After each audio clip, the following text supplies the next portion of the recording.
Hi, my name is Naomi, and I'm the Legislative Director of Together We Will Louisville. I'm going to go over the process of how a bill becomes a law using the LRC site. So we're going to type lrc.ky.gov, and under Legislative Activity is where you're going to find information about bills. So it will be date, regular session, legislative record. We'll click that. We're going to do a bill in the House, so Bills, House, and let's just do House Bill 1. So if you go to the bottom of the page, you will see a timeline. So a bill gets introduced, and if it's lucky, it gets assigned to a committee. So this one was assigned to the Health and Family Services Committee in the House.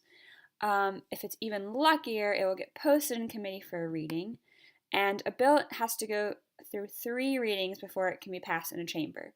So it goes through 1 reading in committee, and it might get a committee substitute or an amendment. Then it gets another reading with that committee substitute or amendment, and it goes to rules. And then it may get some more amendments and another committee substitute, and that after that it will go to be posted for passage in the chamber. So if this is a House bill, it will go to the House first. And then more amendments might get filed to it, and after that it'll be read for a 3rd time with all the amendments.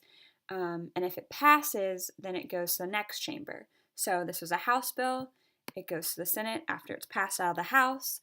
And if it were a Senate bill and it passed out of the Senate, it would go into the House. So then it kind of goes through the whole process again. It gets assigned to a committee. It may get some more committee substitutes, more amendments. It'll get another reading with those amendments.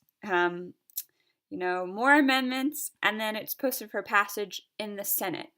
So it will get a 3rd reading with the Senate amendments, and then after all that is read and that's passed, it will go back into the House, because remember all the other amendments put on it? Now the House has to agree on everything that's been added to the bill. And if they agree, or that's called concurrence, it'll pass out of that chamber, and then it goes to the governor's desk. And if he vetoes it, then the legislator has the power to override his veto, but it looks like he signed it, so we're good. It's a little confusing once it gets down here, but just remember that it goes to committee, it may get amended, then it passes out of the first chamber, and then it goes to the next chamber. It goes to another committee in that chamber. It gets those amendments, and then it has to go back to its original chamber with all those amendments, and they have to agree on that, and then it goes to the governor.